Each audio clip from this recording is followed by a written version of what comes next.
Yo, welcome to the show, everybody. What's up, Bernie? How you doing? All right, we are live. Welcome.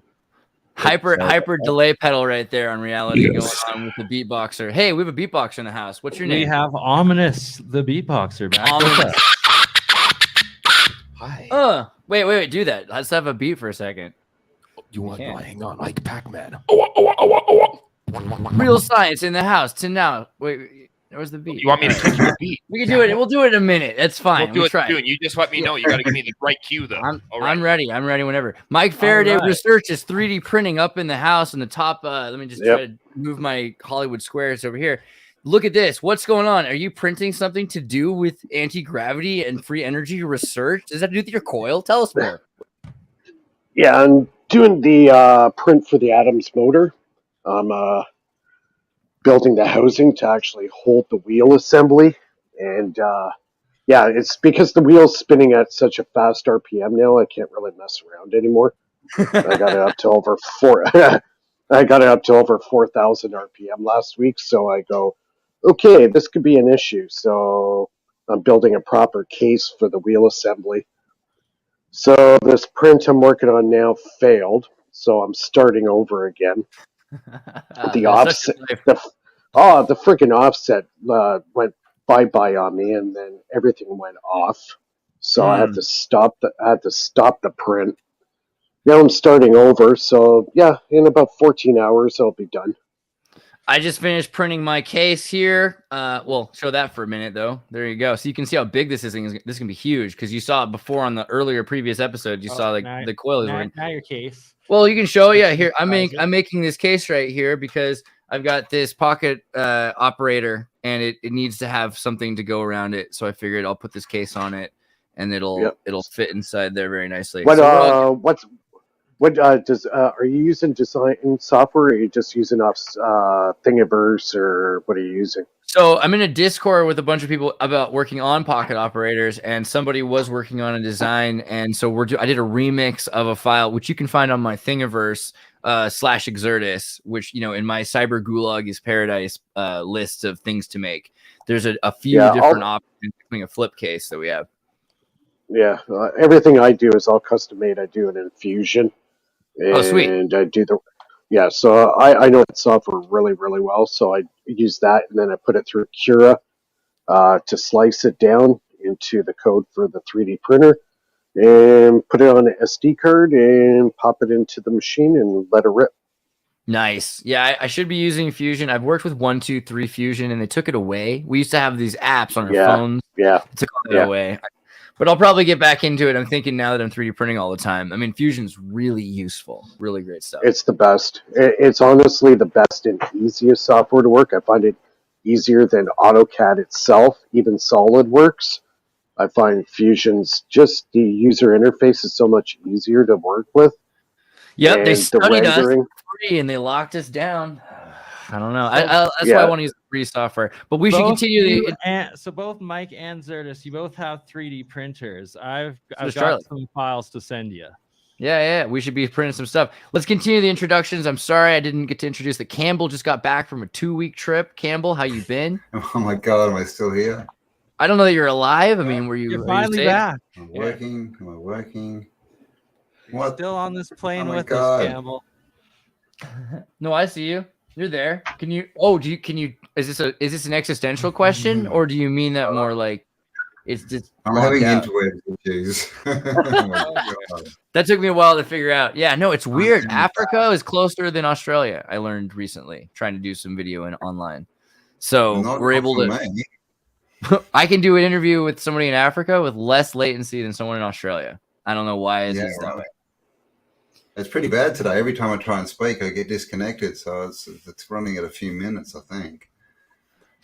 Well, we got you for now. So tell us a little bit about what you found in your little journey across Australia. Yeah. Did you discover the hippie commune, like the anarchist Australian base? I heard that's up there. Went to Nimbin. Nimbin, the hippie. It's just an old hippie. Nimbin doesn't sound nearly as ominous, does it? Ominous. Nimbin. Ominous. Yeah, no, it's not very ominous. It's just kind of grey and slow now, and they come and try and sell you weed on the street. That's pretty interesting. But yeah, no, it's a nice part of the country. Like, it's all tropical, lots of towns, different to WA, which is just desert. Went up to Rockhampton, saw lots of giant tree stumps, or what looked like them. Did a show. Yeah. What do you think about how those giant tree stumps, man? What do you think? Like, when you saw them, does it just push you further to think that there's probably something to it, or what? Yeah, well, yeah, especially the way that they were like just these kind of random, they're not part of mountain ranges or anything, just these random, what look like tree stumps, a lot of them, and just all the way up the coast, just sort of dotted randomly. It's really strange. Don't worry, Emily, you did not miss the ominous beatboxing yet. You can't say that yet. It's been teased. Right? A minimal part of this thing. I was gonna say. Yeah. Kai Smooth also, I want to say Kai Smooth is here. What's up, Kai Smooth? I don't know if you can hear us. I see a mirror. Maybe he disappeared. Oh, wait, he's... Oh, I'm here. I'm here, definitely. He's all over. Thanks for joining me. I'm all over the place, the motherfucking wizard, but really pleased to have me. I'll just hang in the background. Maybe I'll chip in the conversation, have a beer, have a smoke. Thanks for having me. Appreciate it. Yeah, man. Kai Smooth is our Twitch master, and so we are live today on both Twitch, Twitter, and 4 YouTube channels. Pretty exciting. Charlie, did we introduce you yet? You're in Texas right now. You're working with the MakerBot. What's been going on with you this week? I joined a new makerspace, the Dallas Makerspace, largest makerspace in the United States. Really? You got it? That's awesome. So tell us about I've heard legends. Tell us more about the Dallas Makerspace. It's huge. Yeah, definitely huge. I've been using their electronic workbenches, building new Tesla coils. And wow, what kind of stuff do they have? Oh, go ahead. Yeah, they had a fusion reactor they were building as a group project. So that was interesting. Yeah, they're building a fusion reactor. Yeah, like a tokamak style, or what? No, it's a smaller one. I showed a little bit to APEC. I don't understand it fully, but I have to talk to the group more about it. Absolutely, get them here. Let's have an interview with them. They can show the progress of their project as much as they want to, of course. Okay. Yeah, I'll invite them. Thanks. And I think there's another Adam. Space Case Zero. What's up, Adam? How you doing? Oh, I'm doing fine. Not a whole lot's going on over here. Right? Adam actually... That makes me really suspicious. It sounds to me like... Is there an agent standing on you with a boot on your neck? Like, that's the kind of thing I'd expect to hear if there was something not fine. But okay. If you're in peril. There's nobody else. Do they have your documents? Oh, wait, you're working on what? Oh, I'm working on a spectrometer, a computerized one, so that I can try the bagel coil with the noble gases and see if I actually get any other elements created in my sealed glass vials. So that's the next thing I'm working on. Rad. Really? So how are you going to use the spectrometer to tell you that these elements have shifted or that there are new elements that are appearing? Well, mass spectrometer. I'm looking for the bright line spectrum. Right, so I'm just lighting them up with a Tesla coil and then looking at what color the light comes off, and it's pretty straightforward to identify the elements. Epic. So just kind of like a par density thing, and then there's is there any sort of frequency resonance or anything you're looking for, or why is it that why is it that they are so unique to each other and distinct? What's giving them their distinct? What are giving them their distinct reactions? Is it their size? Is it their density? Thank you, CJDV. Welcome back, Cam, he says. So, Zerdus, you're asking about the different elements, or what exactly with the transmutations that Adam's trying to measure? Right, yeah. So when you're trying to measure this, what are the changes that you're observing? Are they in the mass? Are they in the elements themselves? That's the whole. It'll be different elements in there. Yep, exactly. There'll be different elements, and they'll have different bright line spectrums. So I'll be able to look at the spectrum and see, is that the same gas I started with, or is now there's something else in there? Literally because of the change in their atomic mass. Is that the idea? Yeah, the atomic structure and mass.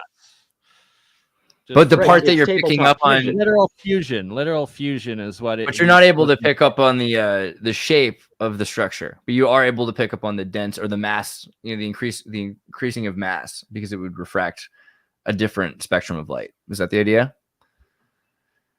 Well, it's when you excite an atom, you put the electrons in a higher shell state, and then when those decay, they emit very specific frequencies depending on which element it is.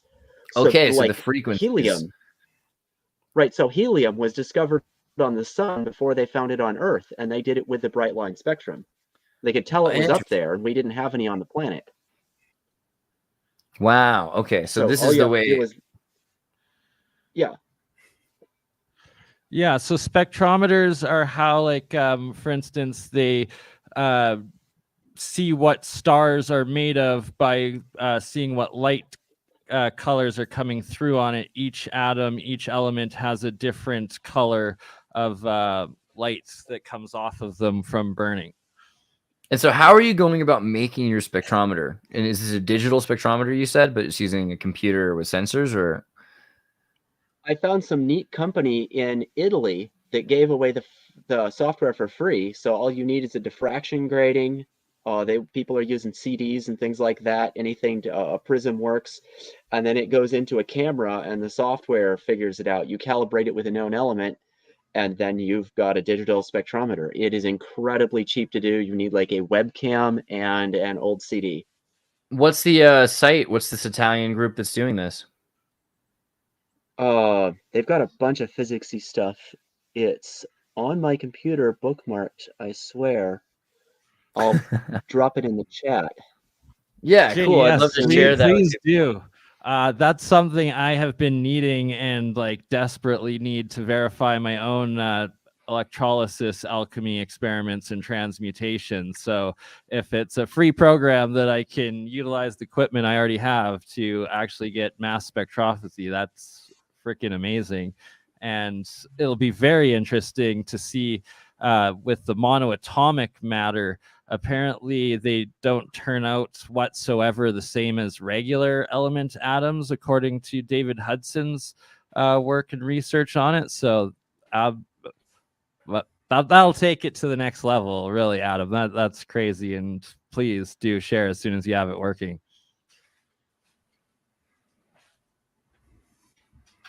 I just found Charlie's Thingiverse link as well. Yeah, Charlie. Maybe we should. Do you want to? You want to share this? Sure. Yeah, you can share it. It's free. I wanted to hear your rap, Andres.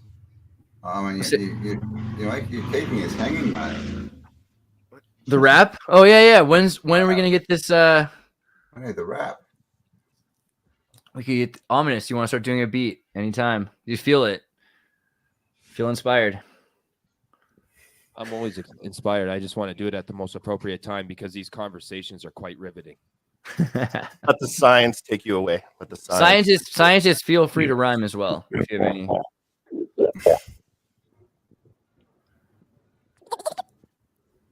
Should I do a beat? Are you guys actually ready for one? Oh yeah, sure. Absolutely. Should I do it right here, or should I go in front where I was before? Here are the glasses that Charlie's actually wearing right now. Yeah, I still use them. They're 3D printed, and I just press fit in the lens. Oh, there we go, and then it holds it. And the hinges are this new design, press fit, in that older design that used filament as the hinge. So I have to update my Thingiverse with the latest design. But I'll print different colors. And, yeah, for ABS plastic. Yeah, you can do it right here, Ominous. Oh, I'll move my face. There you go. It's okay.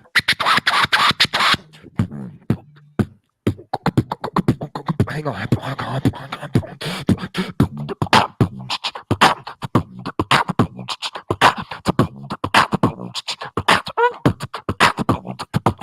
What's this you have found? The science of sound. Real science is around the time that we clown, and everybody in the show that we know talks about the science that they have to go through today. What the Bernie? What you got to say? Ideas about the rhymes. Make the beat.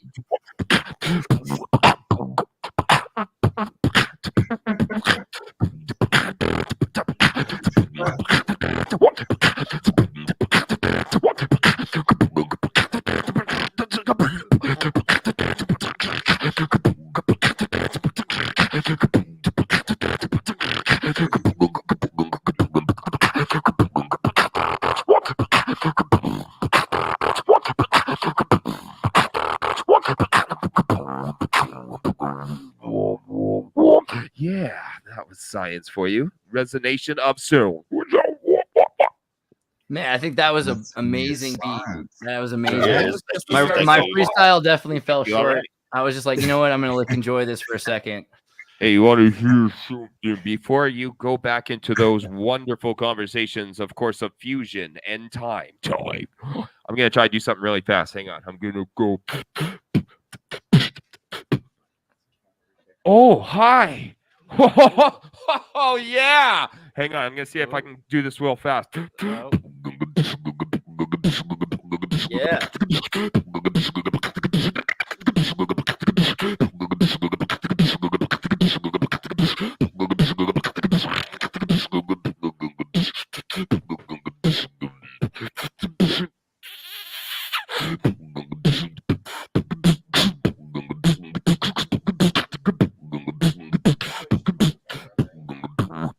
Anti-gravity. Whoa there. All right. Sorry. That was just a test. Just to see a little bit of range there. But don't That was worry. More to beautiful. come. Brought to you by Duck Beer because there is no other. Good. I can feel your anger. Is there a genre of let's give beatboxing? it up. Over here. Man, Is there steampunk beatboxing? I think we need to make it a thing. put all my beat machines to shame. All my robots are just like they're pulling their batteries out of their chests right now. I'm telling you, that's it. Nothing wrong with a good jam with all sorts of different instruments of all kind. The only thing I can do is just try to imitate them. Back to you now. Beatboxing is how they built the pyramids. I agree. Ah. I think that Some form of Solomon sound. agreed. That was one of the many ways that they could have used. I guess what would it be like? Certain decibels that would actually be able to move those huge rocks and stones and pivot them. Right, yeah, the acoustic levitation and possibly with the different cymatic frequencies. Yeah. Yeah, well, that's where You we do get with the ping genre pong balls. Now heavy imagine rock, doing it with right? 1,000-ton items. Yeah, Campbell, do you want to go into a bit of your theory and the research on that and like even the Yeah, star that's- forts and all of it? I was just saying that's where we get heavy rock from, right? It's a genre of music. That's what they use to build the pyramids. Heavy rock. Yeah, Heavy metal is supposed to be rock. radiated. It's supposed to be, yeah.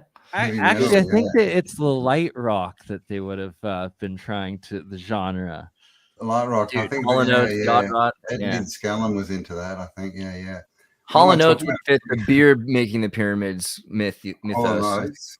Yeah, hauling the oats, for the fermentation process. I think I can see Uh-huh. Yacht Rock, and then the floating of the stones down the Nile. Yacht rock. Wasn't Kenny Loggins into yacht rock? That's all I know Dude, about yacht. Kenny Loggins is great. It's Christmas time. Come on, It's just, it's Kenny Loggins time. as long as you're not saying Mariah Carey, I'm in. Kenny Loggins wanted to. They asked him once. They're like, if you could do any movie soundtrack you didn't get to do, what would it be? And he was like, "Ooh, The Matrix." And they're like, "Oh, what would your song be?" He's like, "Oh, it would be called It's Not What You Think It Is." I was like, "Come on, Kenny Loggins." It's great. Dresses like Jesus at the Grand Canyon. I mean, he has to know something. Did you see his Grand Canyon show? He dresses like Jesus in front of the Grand Canyon while doing a show over literally above where they found the ancient they say they found like Egyptian stuff, and there's like a secret corridor in the Grand Canyon full of all this archaeological evidence. Yeah, he did his show right there. there. Yeah. The King's Bernie, say it again. The King's Kincaid Caves. The expedition was the Kincaid Caves, right? I generally refer to it as the Grand Canyon Pyramid Complex because every single peak, actually, I think I can bring it up. The topographical map of the Grand Canyon aligns each peak aligns to the Orion constellation there. You can see each star is directly on top of each of these peaks. And the peaks are named like Isis Temple, Tower of Set, Sumer Butte.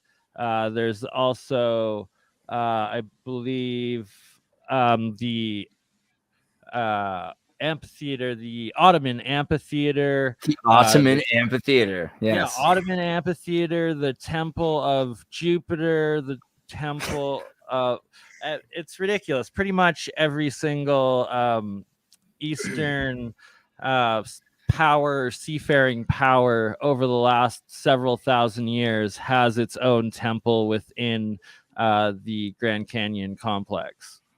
And Kenny Loggins knows. I'm telling you, there's got to be a connection. Is there a Mount Kenny Loggins in there? Kenny Loggins Peak, something like that? No, Footloose and Fancy Free Cliff. It's just kind of built into the general mythos. You can just feel them whenever you're there. But there's a lot to be said about the Grand Canyon. The fact that it's this, where it's at is this barren wasteland now. But if we look back a few hundred years and we think of the pre-Mulholland times, there's a lot more water, and we can find evidence of beavers, and there were beaver lakes and dams and everything like that. So this was a place with lots of trees, because where there are beavers, there are trees. And the white pine, which is nearly extinct, used to be a huge forest across the United States. In Minnesota, for instance, we have this thing called the Hinckley Fire, which burned down 400 square miles of forest. And this is 200 years ago. So it's hard, or was it 100 years ago? When was the Hinckley Fire again? I forget. I'm going to look that up. Hinckley Fire. Well, it hasn't grown back yet. No, it's completely gone. So 1894 was the Great Hinckley Fire. And so the official story is a train came running through, and it just sort of caught fire to a bunch of leaves under the train. And somehow that just burned down and killed all of the settlers in 1894. And get this, uncounted numbers of Aboriginal natives. We're talking tribes, just full on gone, all gone. And every kind of wild bird that lived in this area that was, specific to this area, gone. And weather changes, extreme winters that weren't even as cold because they used to have so much more warmth because of geothermals and everything. And the trees holding of heat, everything changed, environmental shift. And the United States, we have... And then we're lucky because we're in the north, but you look in other places where the Dust Bowl happened, and there aren't as many stories as you might think from Algonquins and Cherokee about the Dust Bowls. The Dust Bowls are a relatively 200-year recent ecological feedback loop that we created. And the story goes, by Eurocentric manifest destinial believers that, well, the natives were just burning down a bunch of fields to scare the buffalo different directions, and eventually that caught up with them, and that's why there were these dust. We get that in Australia too. We get the exact same story. They were burning down the forest to chase the animals. It's weird how it worked for 1,000 years, 10,000 years until all of a sudden we got here. Luckily, we were here to be Captain Hindsight and say, hey, you know what? It's pretty bad. So, what do you reckon? Do you reckon that's some kind of?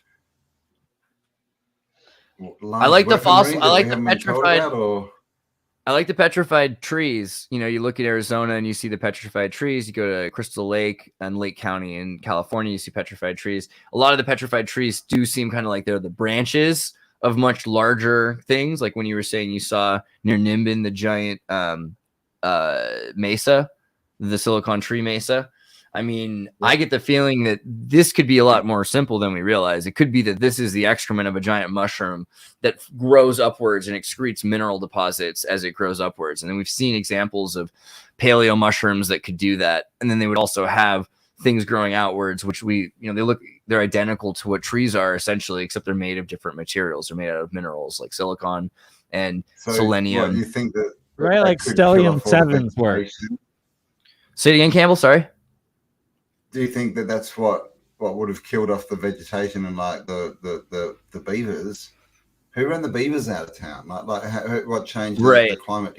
So beaver wars is something I got to really. So beaver wars is way more interesting. Like when you look up, there's a thing called the Beaver Wars, and it has to do with the beaver bays of Ontario. But if you go to Argentina, they have beavers now because they brought beavers down to South America. And it completely just devastated the environment because they change everything where water flows. And right now, if you go to New Mexico, they're trying to bring back beavers because it's a desert. And if you put a beaver where they are the cornerstone species to a positive environmental shift. You bring beavers in, they start to make bigger and bigger ponds. The water starts to expand. Feedback loops start to rain into the ponds that are evaporating. The clouds are in specific place. Like, they are playing God with nature. They're Mother Nature's helper. And so you Mother can Nature's builder.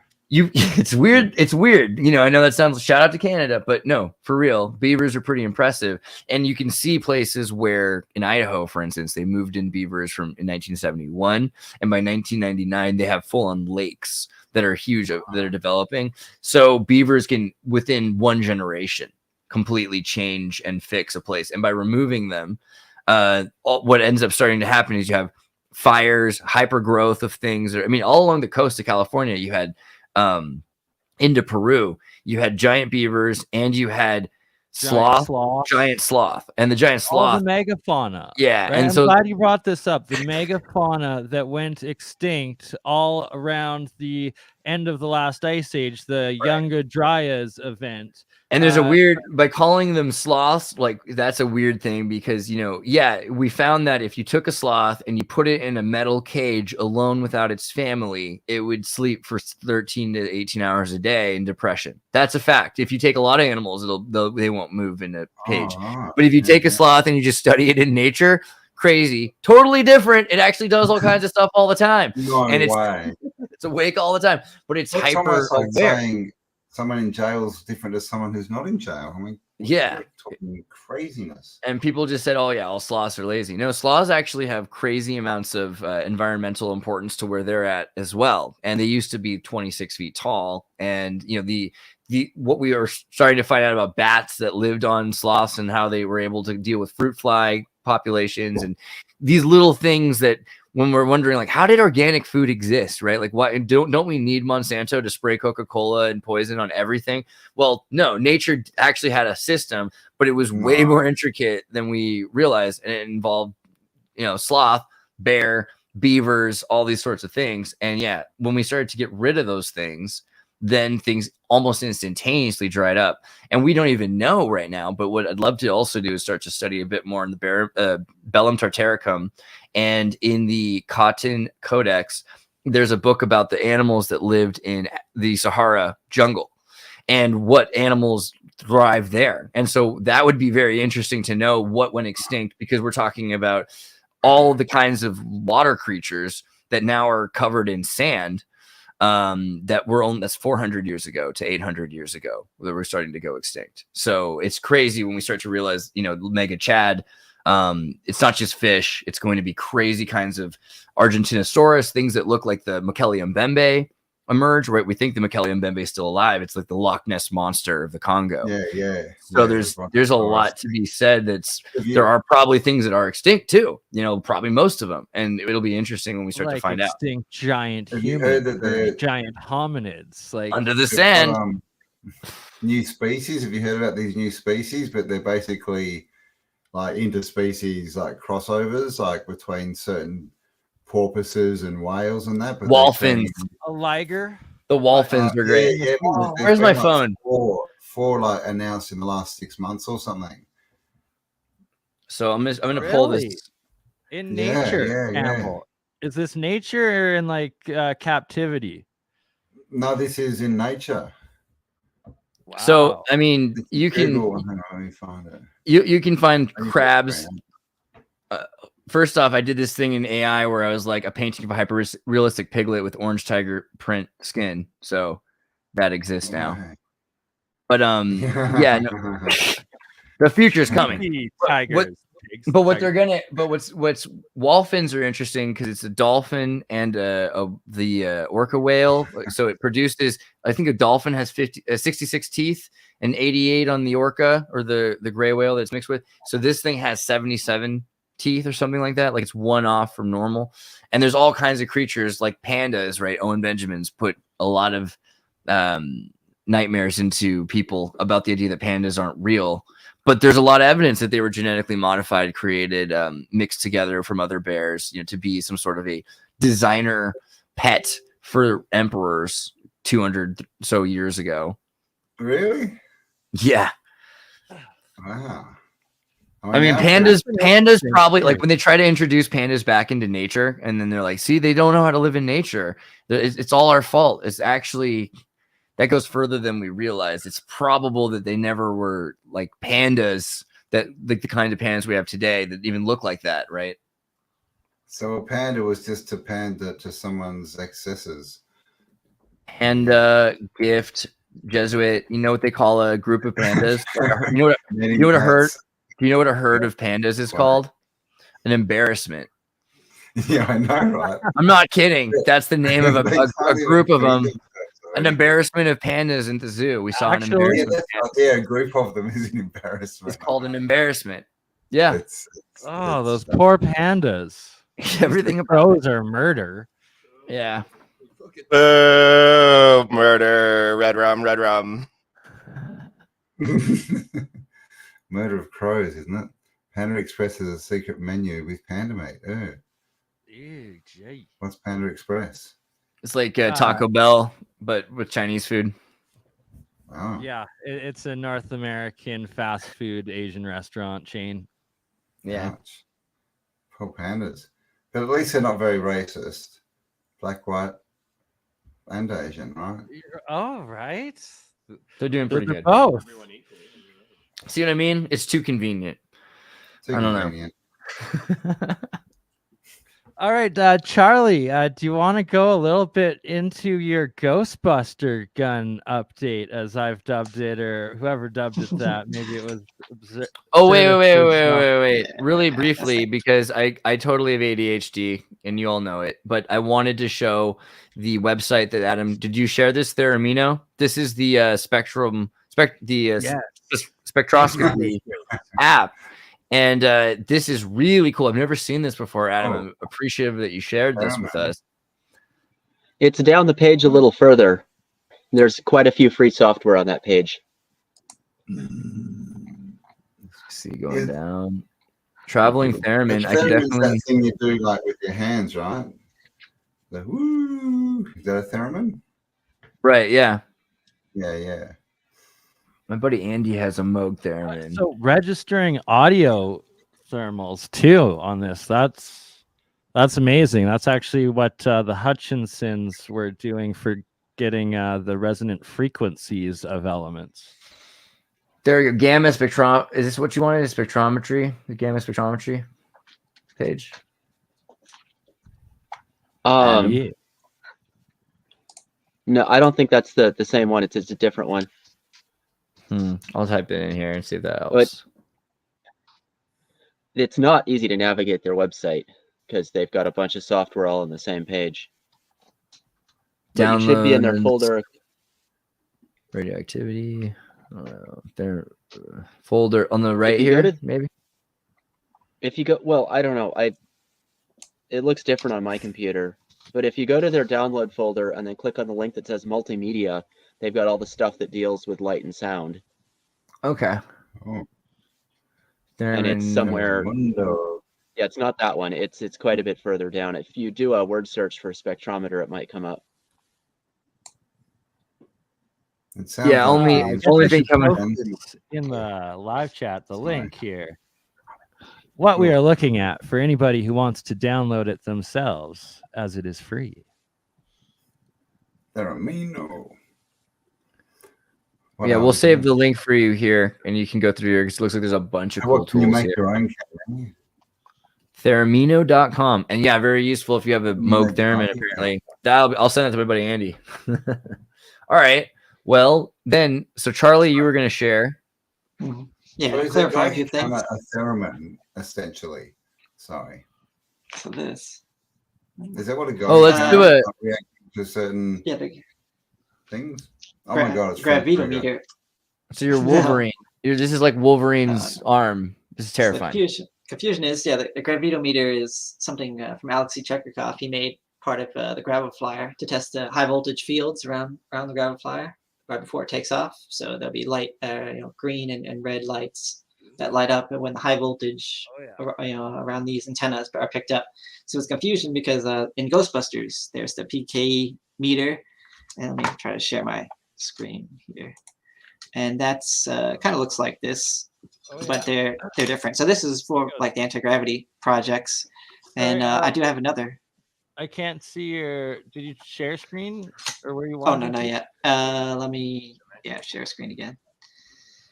Okay, share. There we go. Share. Okay. Oh, there we go. Yep. So this is a PKE device from Ghostbusters. Yeah, look at that shit. Man, yeah. It kind of looks similar, but it kind of looks like the Orgasmatron, if you remember from the movie. What's it? Orgasmo? Orgasmo, yeah. There's more to it than just resembling what it looks like in the movie, though. You actually sent one of these off to which group was it again, Charlie? Yeah, there was a spirit group that are mediums that try to contact ghosts and spirits. And you sent them a geranium orgasmatron? Oh, I'm sorry. What's it called again? So it's called a germanium receptor, TDC, transdimensional communicator. So this is something transdimensional communicator, unrelated to the gravitometer. So this is more of a different product. So we were talking about multiple things. That's why it got confusing. Yeah. So this is what it looks like. Really, it's a coil that are wrapped around. And what was interesting, they got the design from Thomas Alva Edison's ghost while in their seance. And he wrote it on some film that was just locked in a lockbox during their session. And then when they developed the film, they got the instructions on how to build this. So I built the second one. His first one was lost after the main lead, Robin Foy, had passed away, and it was put in storage. But there was enough about the design online that I was able to recreate it. So you can see the Society for Psychical Research, SPR, put designs online, and that's how I built it for this new group that's in Spain doing this. And they got some information from their spirit team they call Singing Winds. They said that the TDC I built them and that they're testing it was working, and there wasn't any changes needed. And basically that they just had to add a bowl of water to help with the sitting, because they're in a dry and dusty environment. So that should also help with the TDC. So hopefully those spirits will be communicating through it. It's kind of like a microphone or a EVP, electronic voice phenomenon. Talking to the spirit world. Yes, exactly. So you literally rebuilt a design that was mediumed through the ghost of Edison, you said? Yep. Thomas Edison? Thomas Edison, yep. So Thomas Edison's ghost gave this design, you built it, and now you've sent it to a spirit group, and they've confirmed that they're using it to communicate with the other side. Yep, that's basically it. So I'll put the designs on free online. Anyone else can build it. And if the tricky part is doing the meditation, that could take months to years to build up the energy that they do through their meditation. But there's also a PDF on how to do that. I sent that to you. We can go through that maybe another time. Yeah, we'll do a full real science episode on it, because this is absolutely fascinating. Okay. But you've got to build up like the address book yourself kind of thing. And there's three main energies. Yeah, there's the spirit energy from the spirits. There's human energy that they take from the people that are the mediums. And there is earth energy, like the landlines you might be familiar with. There's some energy from Earth. They combine these three energies into the energy that's used for communication. And they get voice and video and apports, so objects will appear. Mostly these stones. So here's some of the pictures from the last sitting, and they'll just be sitting in meditation and this circle and a table, and these will just appear, and they'll hear them fall.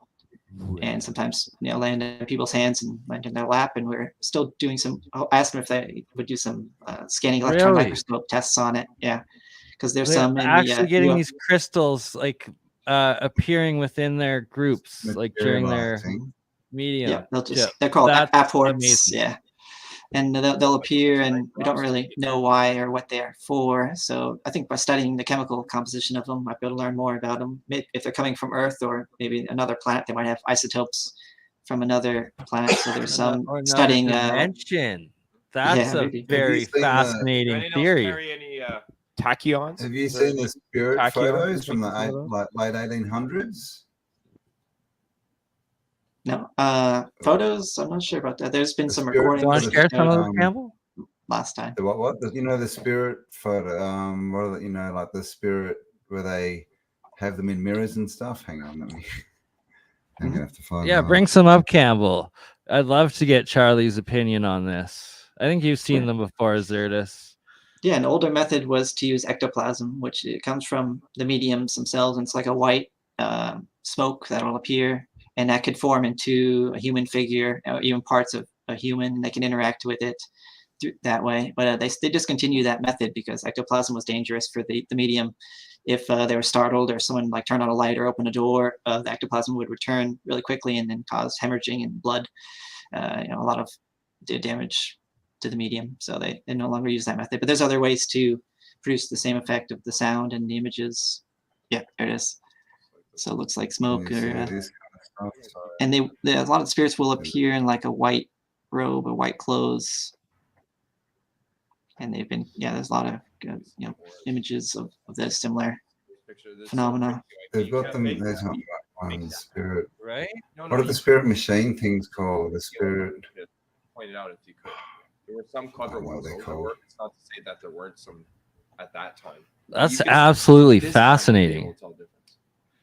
Oh yes. Yeah, but I'll have to find them. There are other ones but they've got these machines, like they look like machines, and then there's got these sort of spirits inside, like these machine things. So ectoplasm is actually a gas rather than a liquid, is what you're saying. Don't tell me Ghostbusters lied to me. Come on, it's green slime, isn't it? Yeah, no, definitely not green. I'd say it's more white in most cases. But yeah, it'll sometimes appear as like a smoke or a liquid, and it can even seem physical at times, solid. And when felt, if like it appears as a hand, it would mostly be cold to the touch. Such as death. Wow, like moonlight. That's actually fascinating. It's really. Mm-hmm. Yeah, there's a lot of great books on it. Some I had to get directly from Robin Foy, which I think are out of print, but I'll have to show you when we do it like a more in depth. I'll show you the books I have from him. All right. I'll be back in 5. You got the floor. It's your show. Okay.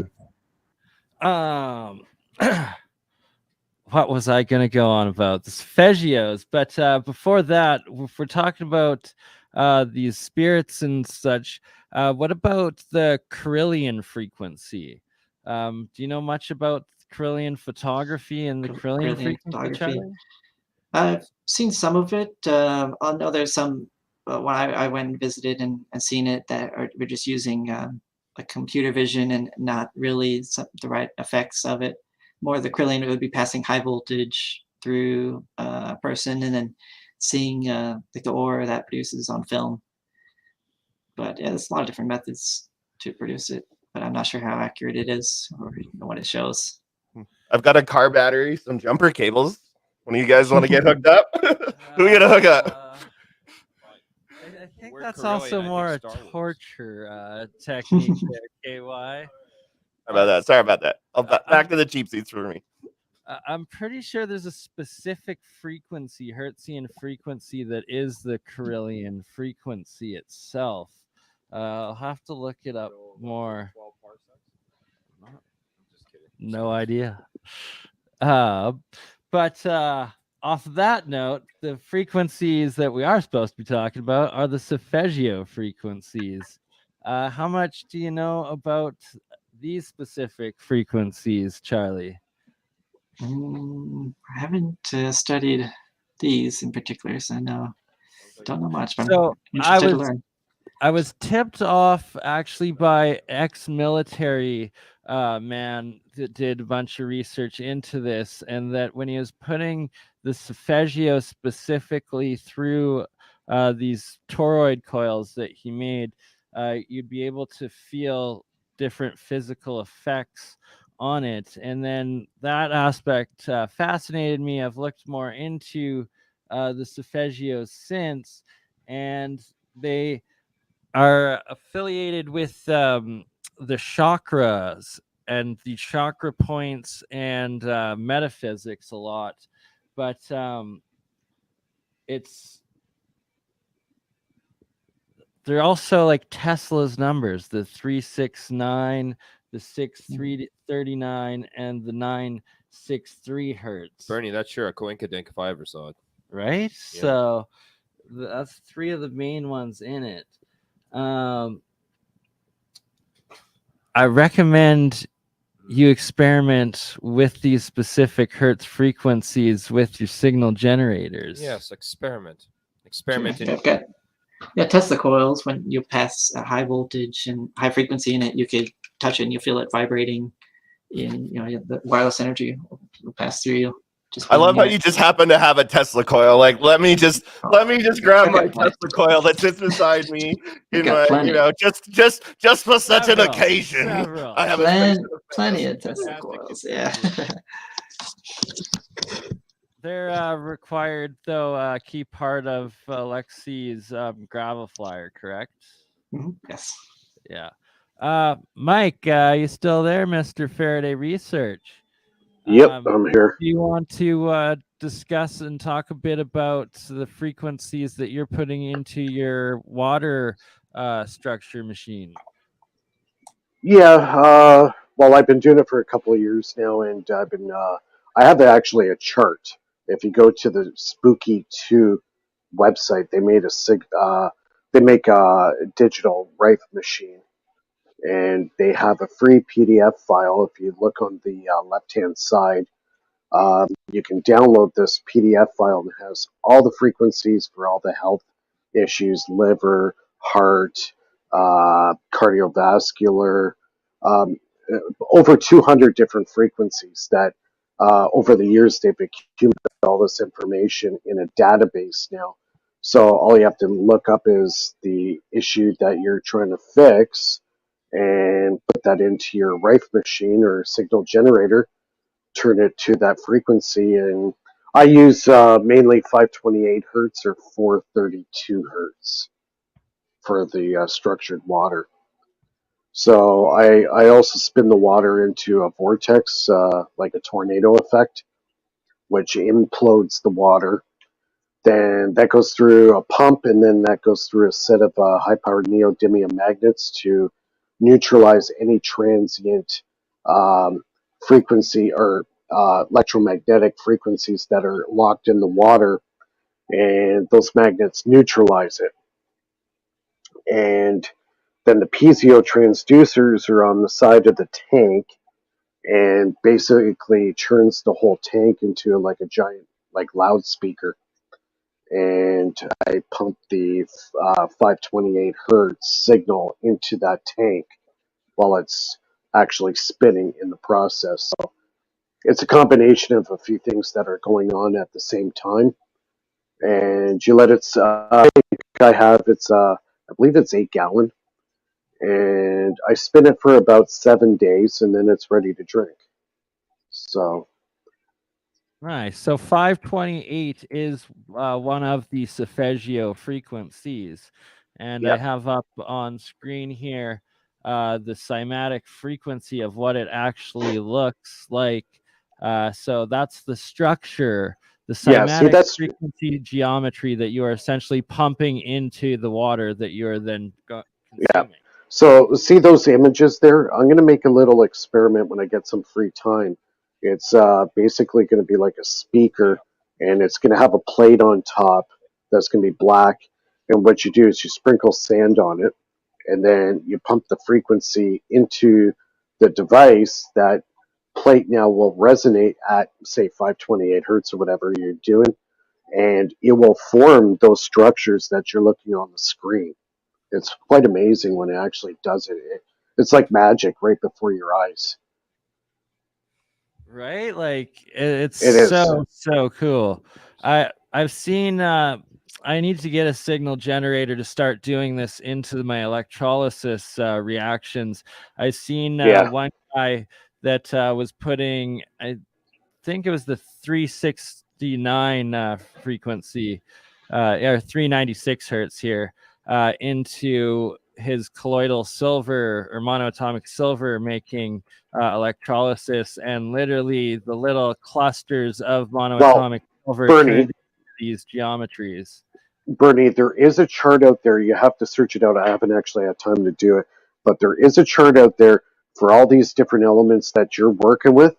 It's a chart that actually tells you exactly what frequency each element is. So if you do that, get that chart, and it'll tell you what the resonant frequency of copper, or aluminum or steel or whatever you're doing. It's on this chart. And as soon as you find out the frequency of what you're trying to transmutate, put that into your signal generator, turn it on, and let it go.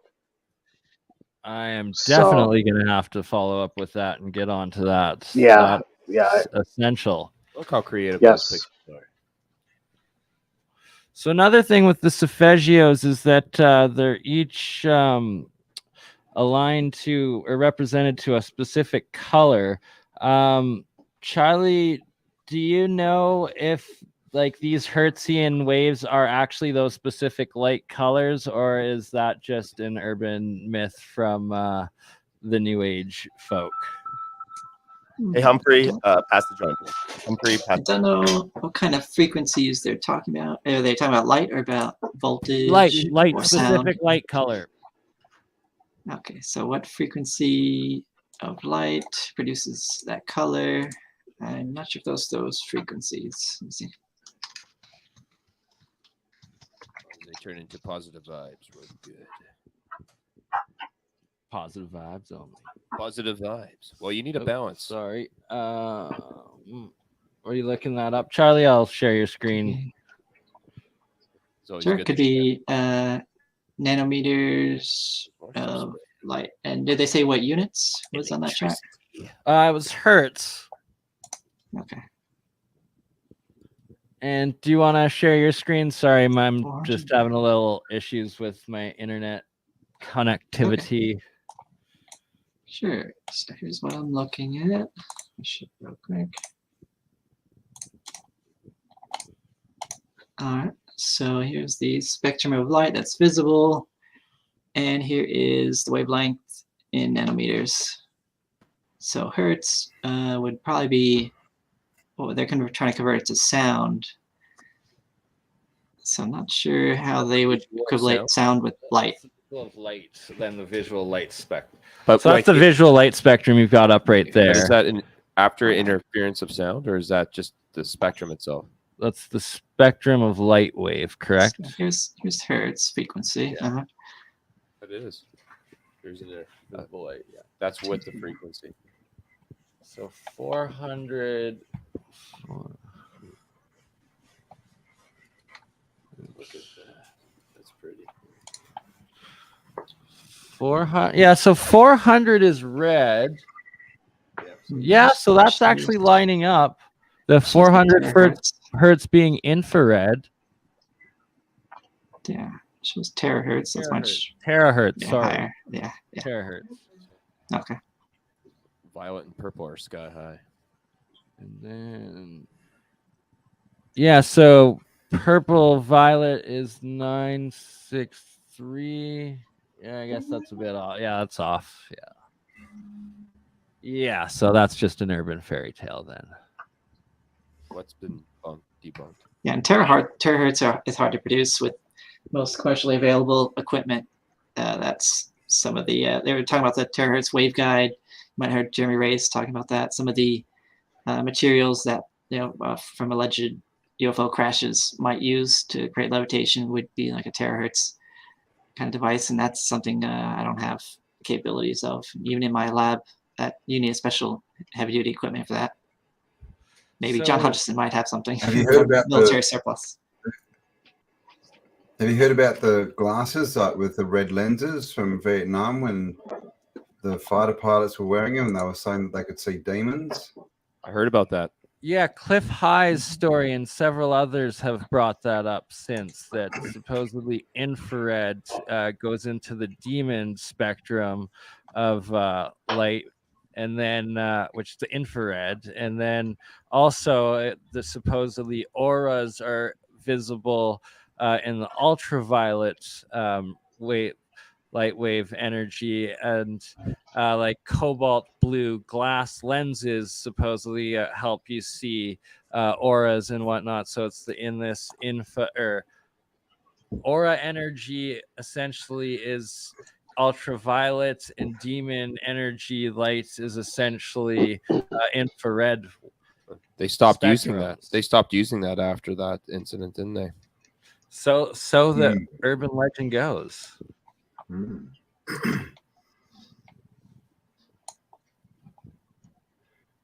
Aren't all our controllers full of infrared though? Like all these, I don't know. Do people even still have TVs? You know, like TV controllers and things. Aren't they infrared?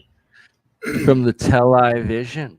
Yeah, exactly right. The controller uses infrared to the television. Great. Get your programming here. Well, going a little bit further on that ultraviolet infrared dimension subject, isn't it interesting that our visible light spectrum and the colors we see is specifically in between those two, and then we lose sight of that visible light spectrum when you're going further into both either the infrared or the ultraviolet?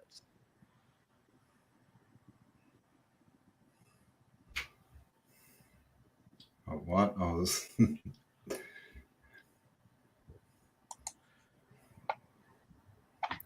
What's going on here? Charlie, so what's my we need to make some red-blue glasses that see infrared and ultraviolet. Okay, that's a good idea. That we could print off the 3D printer for like $3. Thank you in advance. Sure, that's a good idea. Adam, what you got much to say today? Good space case. Been a little quiet there. Actually, somebody called on the phone, so that's why I'm not talking. Fair enough. Well, if they're more interesting than us, just go ahead, I guess. So, what are we talking about? Frequency.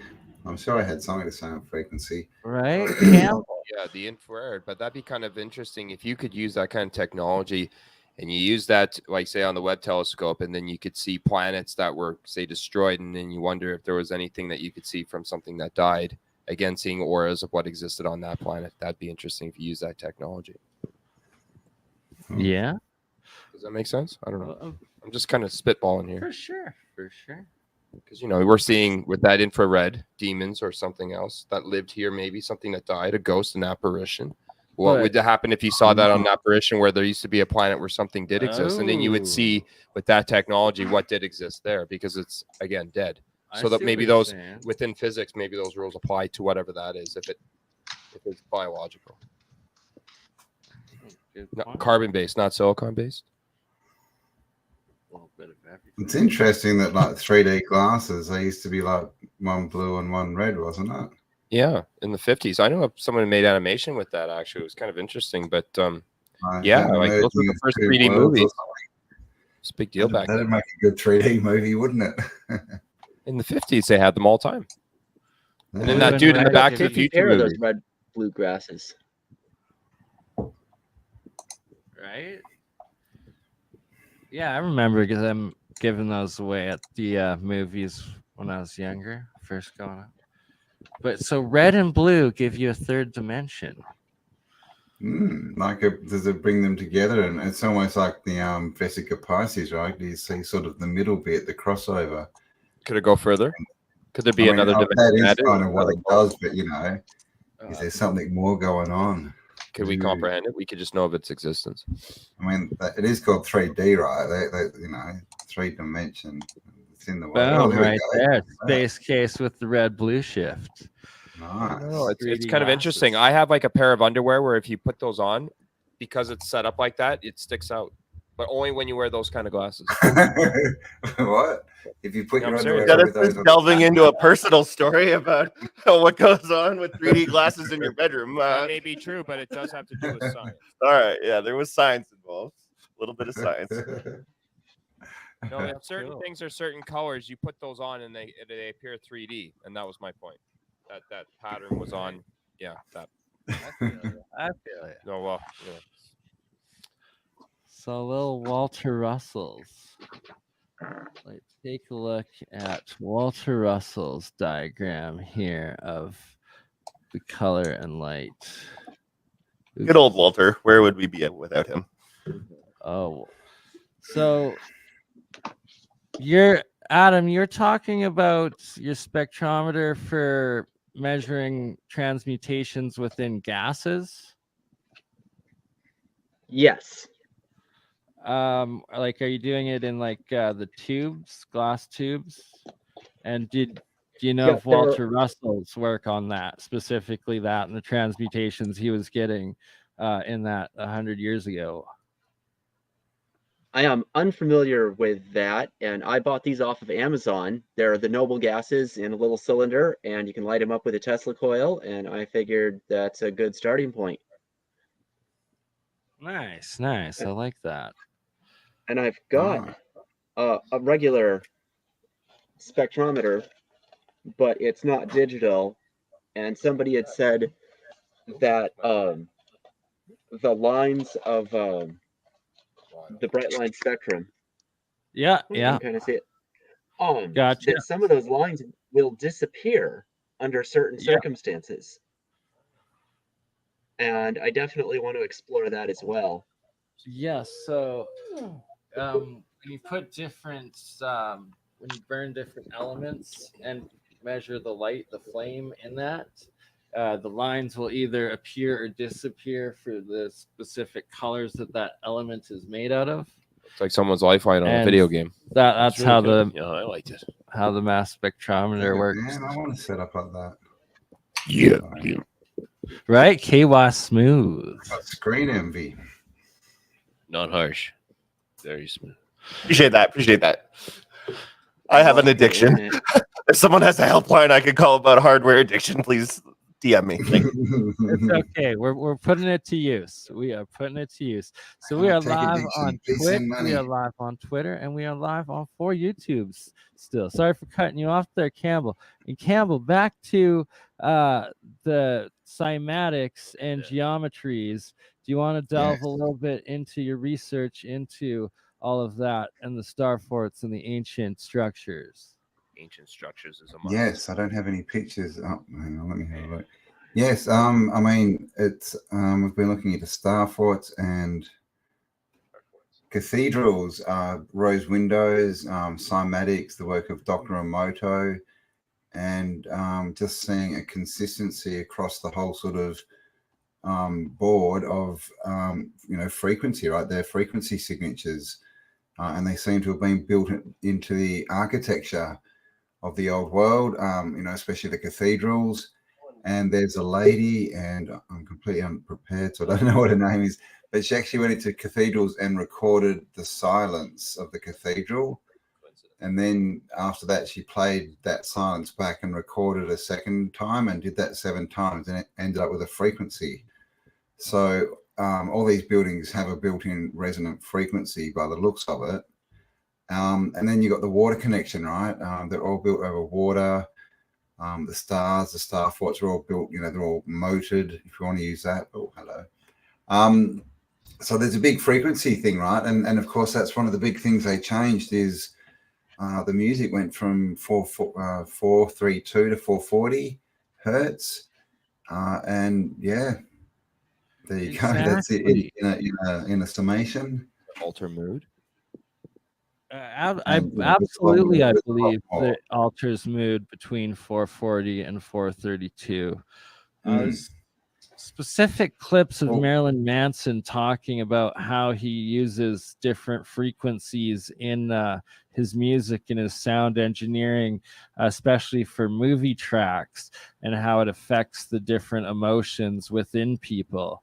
I want to play the clip, but I think it'd probably get us copyright. They have that with the warfare with specific types of weapons that they use to like make people anxious with certain sound, and they use sound like sonic technology, right? So that's that's disconcerting as well. Imagine a technology where someone can make you feel bummed out, and then that's when they attack you when you're most vulnerable. I mean, think about it. It's clever, right? There is a technology, it's called social media, that does that already. Yeah, he's got it. No, that's part of it. See, there's more than and one. Then we've got all the trumpets, right? But not this social media. Oh, sorry, Campbell. Sorry, that 4-second delay. We'll shut up and let you talk. Sorry, is my delay really, really bad? Well, every time it's just 4 seconds because of the distance of you in Australia and us over in North America. Yeah, but it's not me that's far away, it's you. So I don't get it. Yeah. don't mind accepting being far away. That's all I right. was just going to say we have all these stories of the trumpets, right? It's all to do with sound and frequency. The walls of Jericho, the angels with the trumpets. There's I've even got pictures. It's all trumpets, right? Like angels up in the air, blowing things exploding. And it's always associated, with like stuff up in the sky that's demolishing, right? They did it on the Buildings and civilizations. Oh yeah. What's the other one? The seven horns of, or the seven trumpets of, I don't know, the Armageddon or the apocalypse or something like that. Do you think one or two have already been set up? Oh yeah. You know those videos where everyone could hear it in the wilderness? Remember in BC, and then you could hear all the. Remember that was going on? That was a couple of years ago. Some people were actually thinking that could have been in one of them. Do you think that's true? Or do you think that was just a trend of 2000 whatever? Right, yeah, that was strange. You guys remember that? All those different videos of people hearing like crazy. There's been more. And recording them too. So I mean, there was, but I mean, whether there was a correlation to it just being faked or it was a trend and other people were doing it, that's the real question. Because it just kind of stopped or it just didn't get reported. And then remember those monoliths not too long ago that have been reported everywhere? But then a lot of them were just people just doing it, just again doing it with the trend. So that's what. But you got to wonder if any of those trumpets, getting back to that, were actually sound, and if it's a literal like an actual thing, or if it's symbolic. Was the weapon or a technology? Yeah, that kind of stuff. You know. Well, that's the thing. It's probably to do with definitely do with the sound, right? That they make, and I've got some. Oh, that's a big one. You know, in the Bible, you know when they were marching around and the sound, and then they blasted the trumpets, and that sound destroyed Jericho. And so, I mean, there could be science behind that, so there could be a form of validity. Right, like look at the I've got these Tibetan pictures. I don't know where they are. Of, the World War II. Hang on, let me see if I can find them. Charlie, I've got a question for you. Since geometry amplifies sound wave energy, is that essentially a free energy machine or device? What device? Like a horn, or a cup, Interesting. I think it makes it louder but less decibel, kind of like a transformer. You could increase one, but it lowers another aspect of it. Gotcha. But Mike from Faraday Research was talking about this Cloudme. I have a device that could do that. So you just provide like an AC signal, and it'll create the vibration. And I plan to test this with the Alexei Chekhov center disc. So there's a hole in it, and you mount it onto that, and then you'll be able to put salt or fine grains. Is it on the other side? Just the one side? It's just on the one side? Oh. Yeah, there's a little screw. You unscrew this and just put it in to it. So it just needs one hole. Nice. In the center. Right there it is. Right now I got it hooked up to a Variax, so I can only do 60 hertz. But I'll have to get a way to adjust the frequency. I have a frequency generator, but it doesn't produce enough amplitude to feel the vibration. I was just testing that. But I'll try to find some sand or salt or something, and then see if we can do a live video of it vibrating at 60 hertz. Nice, some live cymatics. Well, water looks interesting when it's adjusted with decibels. You know, it makes different patterns and stuff, right? And look at snowflakes. You know how every snowflake is different, right? Isn't that correct? It makes sound kind of like those kind of yeah. So these are the different. That's what it reminded me when I saw some notes. What their cymatic frequency is in water.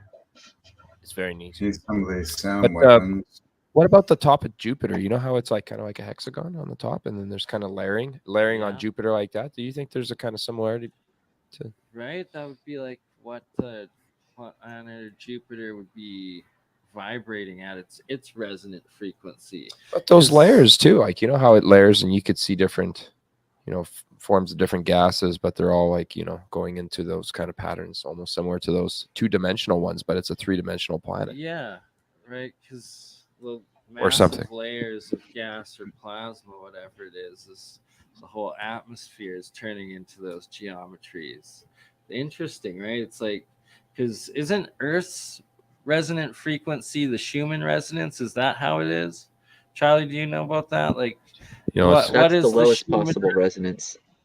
Or Adam, yeah, the you know, lowest it's around possible 7.3, isn't it? The Schumann.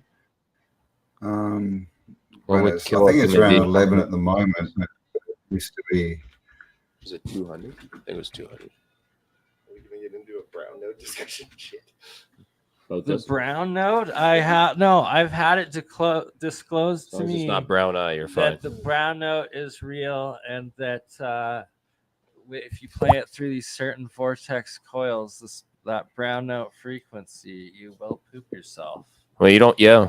I remember Jay Leno was joking about that. He was like comparing it to a burrito. It was called the diarrhea gun that the military had, this form of technology, and it would upset your stomach and just make you just go right there and then.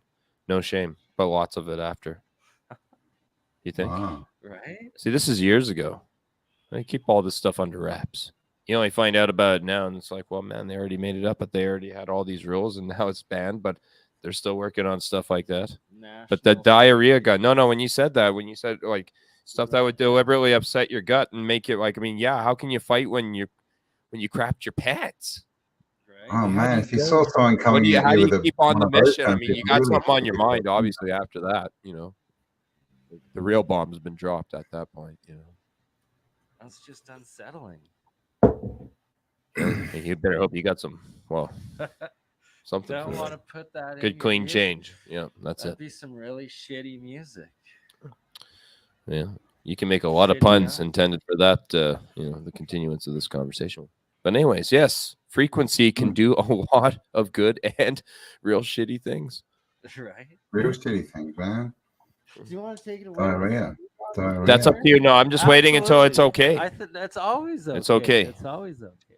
Okay. You I guess look I'll like go you're over about here. to how many We'll go gigs in front of that green screen? Oh. Did you see the share the frequency? In the meantime, while you're figuring out some stuff, I'll do a little bit of beatboxing, imitating some turntable.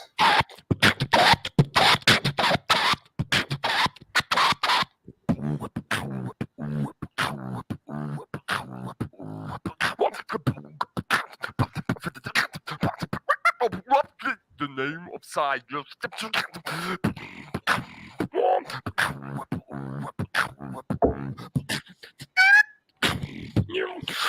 Hang on.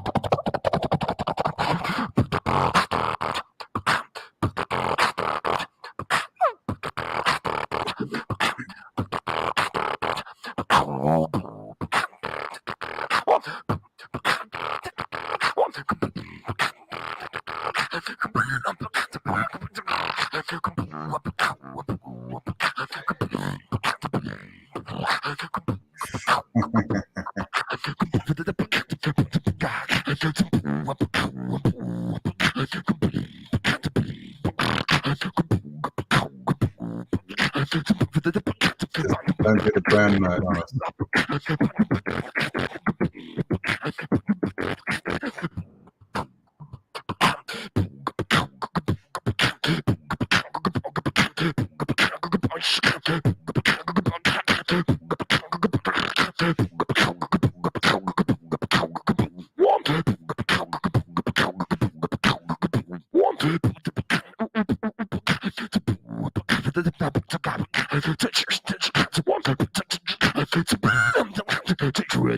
Transformation.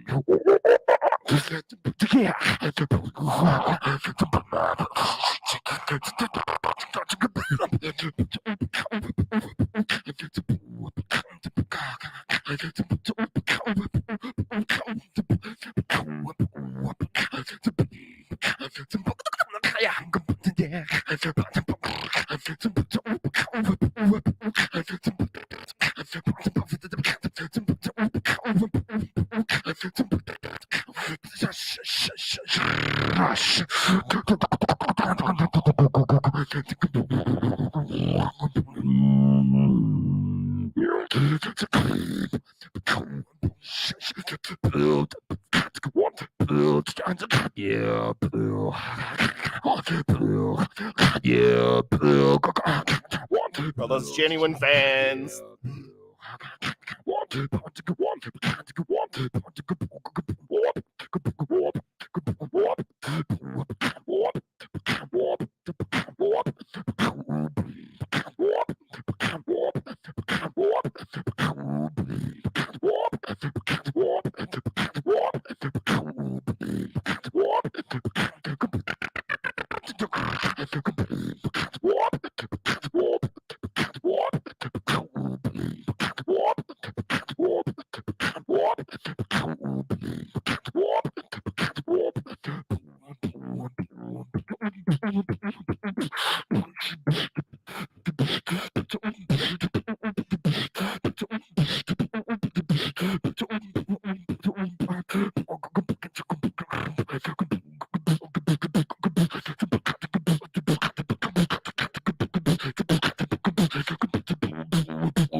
Talking about all that science. Was it sounding good so far? Was that all right? Yeah, buddy. I hope it was okay. Hang on. I was just going to do one last thing, and then we'll get right back onto it. I know it. I don't want to get too irrelevant here. Hang on.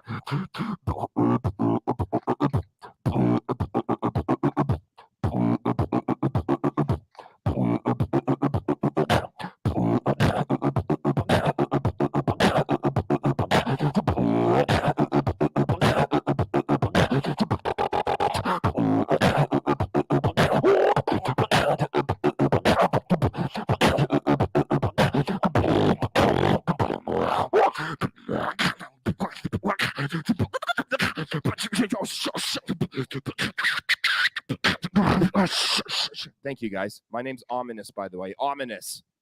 Dun, dun, dun. Ominous. Yeah, check me out on YouTube. I have like all sorts of videos. I look different than everyone, but yes, shamefully, it's me. Check me out. Well, you can, brother. Ominous. Thank you. All in the name of Ominous science. Resonation sound.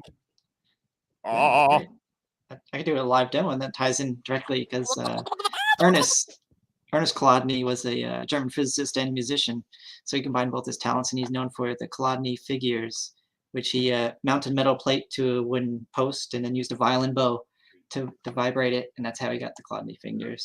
So we can do a live demo with this similar device, and I'm using cinnamon, just household cinnamon, to try to put some of the powder on here, and a Variac, which is only at 60 hertz, but I can control the amplitude with that to connect to this Chladni generator you can get on Amazon. Nice. So we're gonna have some live Cymatic demonstration with cinnamon. With cinnamon, because it's gonna be spicy, crunchy. Yeah, the two things that affect Colodny figures are the frequency you're applying, which I only have one frequency, and the size I and so want to jack shape this up and material. watch cinnamon everywhere in your fun looking setup. Oh my god! Yeah. Okay, all right. Yeah, Okay, things smell I'm nice too in anal here. to do this around my electronics, so I'm glad you're willing to do this in your lab. Thank you. Yeah, for it's the getting everywhere. sacrifice. But for science, yeah. Mars. All right, let's turn it on so we get something to vibrate. Keep it locked though. I don't see much of a pattern. Interesting. Some of the amplitudes are the peaks here. They're all flocking like a. And the nodes, but it is kind of falling everywhere. There you go. I didn't really Looks like see little any amoeba figures. growing. They're all like I'll going have to off test to more something. with different frequencies and different shapes. But yeah, depending on the shape used, normally used a square plate to help with that, and then you could hold it at different areas of the plate and then get different frequencies based on that, because the plate would vibrate differently based on where you're holding it. So maybe I could try that too. One point. Let's see if I can get it to vibrate.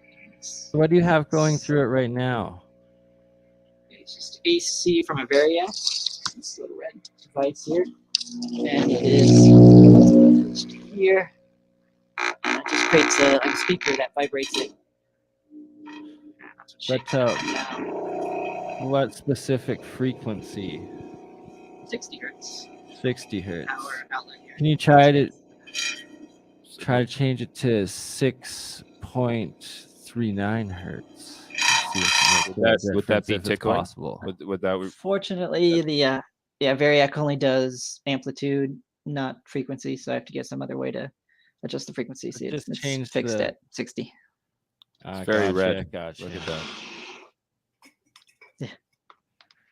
I'll have to maybe next time. Maybe red's my my favorite For color, sure. I think. I'll have to do like a way to connect the AC and this device here to control signal generator to control frequency. Metallics. Because it controls frequency well, but it doesn't have enough amplitude to vibrate the plate. Gotcha. That's the general idea. Oh, was that a telescope back there? Yep. Oh, those are nice. Very nice. There's a lot going on up there. It's always good to throw it up and take a look once in a while, you know. Keep your eyes to the skies. No, seriously. Well, as long as all those Starlink, get in the way. That's all. You'll watch that. Yeah, Starlink satellites. My It's mom's funny watching neighbor them. saw them and like tripping Going out. to They're like, dot. is there an invasion? And then my mom like brought up like a Google You can see 'em picture of with the naked Starlink eye. when she texted me. I Yeah. was like, it's Starlink. Yeah, and they're constellations. They're not like a little satellite or even large satellite. Or, it's a constellation. There's a series of satellites that move in unison with several other series of satellites to cover the Earth.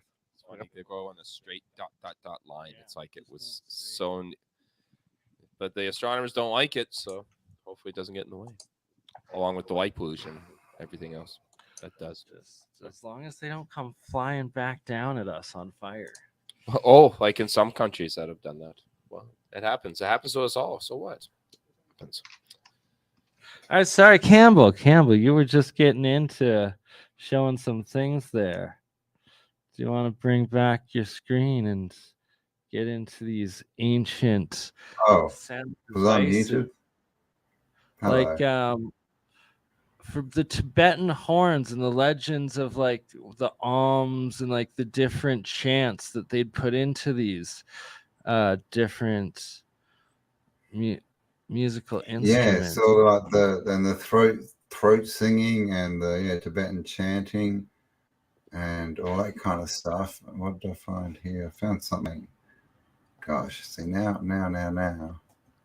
Where's that one place? There's the whole place is designed so that you could stand in the center and then you can echo, and because of the way that it's, do you know what I'm talking the about? Sophia, it's in Malta, the underground chambers, the sound chambers in Malta. I would love to beatbox there. That would be right. Boom! Oh my god, that would be the ultimate ominous. But the way that it transfers the sound is so incredible. Yeah, it amplifies it exponentially. Yeah. Oh, and like those things, right? Like, look at that from World War I, World War II. Like these sound weapons from back in the day, beatboxing into those. That's what I was saying. I'd be like, what a music video would be cool. And then, But anyways, We no, have no, to no. crowdfund So the Ominous the some of place is cool. these, and then also going to Malta to meet up with Paul Cook. That's what we have to plan, Campbell. We're gonna do an Ominous show. It looks nice there, though. What? Yeah, man, I'm into it. I'll post. Give us your Link, yeah. I don't really. Well, What- right do you now, have- I mean, I just have like my basic, just Ominous on Beatbox on YouTube. Like, Okay. Ominous Beatbox on YouTube, TikTok, Ominous one. Oh. That's it. Those are my only. Can you links. share those? Because I'm Ominous blocked on Beatbox on TikTok. YouTube. I'm finding it That's a on good YouTube. Ominous You're a Beatbox. naughty boy, Bernie. I usually don't give it away because I forget to, and I do shows and then they're Right. like, yeah, Oh, that Beatbox boom, guy. right I know how to get around that, right, Bernie. That's the Last Beatbox. time, They're like, To stop yourself episode getting 4, I swear I banned, asked you and you said no. Is Illuminate the show? oh, Illuminate was. you just need to do 3 twerking videos or one as a nurse, and you'll be But- fine. That's not your. The interviewer was really nice. He's on the ice. And, But do you have an actual channel? Oh, Speed. someone right here. Let's see. talking. On go to KLTD. like I'm yeah, trying the to one find down you. there. Go down. There's one with Pier Pot there. Uh-huh. That's on the elevator. That one's a good one. Boom. It's fun. It's me and at one point, like we went to the Beatbox Championships. We had a fun time. He was #1, I think, 3rd year in. But we did this in an elevator, and it was really cool. And yeah. Or are we playing? It's not well. Hold if you ever on. get a chance to Hold check it on. out, it's Here really we cool. go. Here we go. This thing right here. Ominous in the elevator. Oh, was the sound working? Can you guys hear it? Oh, my sound's not working. Oh, if it doesn't work, then it's on. Oh, it is working. Oh, yeah. Yeah. Oh, yeah. It's not gonna work. Check it It's out. not gonna work. It's all gravy. It's not gonna work. The feedback loop. The feedback Uh-huh. loop will start. The Shambhala ones were pretty fun too. Those are- We will post the links. I will post the links in the stage, description and then after the you're standing video. on the speakers, so then you feel the vibration of that. That was kind of cool. It was another experience. I knew I'd Have never- you got 3 people in the room with you there, Bernie? Because I'm getting very confused. Yes. We are in the KY Smooth, and there's I mean, all the 3 of place us is in done, one the place room. is driven- Okay, that's why there's so many screens. Right? Because it's like, whoop, and then there's Now I there's get it. the KY Smooth, and thank you, Lady Lux, and the Ominous, and the BurnEye, the Charlie C, the Adam, and the Cam. So Cam, you know the actual name? It's like Sofa something in the underground place in Malta that they found the elongated skulls. The name of that one? Yeah. No, but I've done a video on it. Right? I've talked about it like 10 times Oh, before. that's Skull Vodka. I heard that Dan Aykroyd has a take. Myself, I am blaming short-term POTS memory loss, but Short term, that happens. yes. That'll happen. That's okay. We can think like a quantum computer, apparently.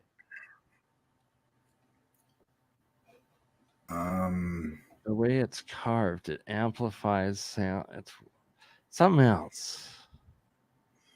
Does anyone know what I'm talking about? The Cephalla something. It's where like the ancient oracles used to live in Malta. From hang on. Like free room and board, or did they? Is that all they? Hey. Yeah, I wonder if there was rent. Right? Like they had those caves. They went so far down, could hold up to 20,000 people. Oh, House Saflieni Hypergeum. Hypergeum. There we go. The Hypergeum. They could have had that because it was an extinction level event, and they were building it in the case of whatever was going on at the time, possibly to make sure survival all was throughout evident. that area. Do you want to bring it up, Cam? Sure. Is your internet better than mine?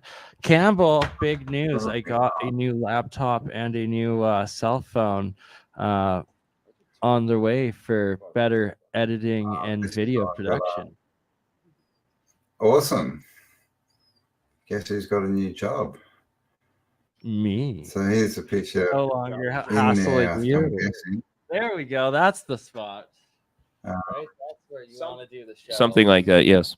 Well, I know what this one spot looked like. It was just it was so That's nice. it. Yeah. That's it. Wouldn't it be fun? It That's tripped me the out. main- that's There's the also main- like How about this, people? What about that one place? Where is it in whispering Minnesota? walls. The one place where it's like negative decibels. So you go in, you can hear your heartbeat. No one can really go in there longer than 45 minutes at a time. What? Have you ever heard of that place? It's a place where it's negative 15 decibels, I think, up or more. And you go in and you can hear your organs after you're in this room. And it's really hard for the longest anyone's really been in there is less than an hour. But it's Wow, the that's most a big quietest room. place in the world because of the way that the room is. Yeah, somewhere around there. I'm not sure. I heard it was Minnesota somewhere. Minnesota. Yeah, but they have these quiet rooms where they're negative decibels, and you can hear your things like your and it's crazy. Actually, Is people that like a sensitive or like sensory deprivation? they just sort of can't thing, can't or- handle it, and they go, and it's like people of every sort. I mean, people you think you could Thank do you, it. David. You think you could do it, and it seems like just from the sound of it, yeah, sure, I can go in there and put up with it, but you hear weird things, very strange things. Man, I've never heard of that. That's fascinating.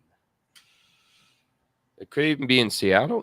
No, that's a totally different area. I know that, but I'm just saying, like, yeah, but look that up. And then, I mean, and I'm here's sure cathedrals are like that as well to a certain extent because, choirs and organs and that's when you all could be this hearing things that That's we're not meant to hear, and that's when maybe sometimes there's another dimensional. Maybe there's kind of like how you're talking about the infrared, like the red, but this like with the again decibels. If this all has a relation to decibels, you're going on the positive spectrum. If you go in the negative, like these rooms. Yeah, and if that's we're just interesting like to me. I've always wanted to hear what it'd be like to go in there. Sorry. If we're just frequency, it probably freaks you out to, not be around frequency frequently. It's a freak. I just think hearing my heartbeat at that level and all these other things going on, like squishy, weird kind of sounds, it would, and then also there's other things too that would probably make your mind say, I got to get out of here kind of thing. Whatever that would be. Do you think? Oh, it's fascinating, like thought process. Talk into the mic. I am. Sorry, I am. I'm smoking. Bertie can't talk. The mics can walk with him. He can take it with him, but he's smoking, so he can smoke and mic at the same time. Look at that technology. Here we go. There we go. But then there's Where are you guys? Whose garage are you in? We are in KY Smooth Studio Garage. It is fantastic. Studio garage. Sorry, I didn't mean to say garage. I meant studio garage. Because clearly it's a studio and a garage. There's definitely full-on major dope. screen envy going on. Nice.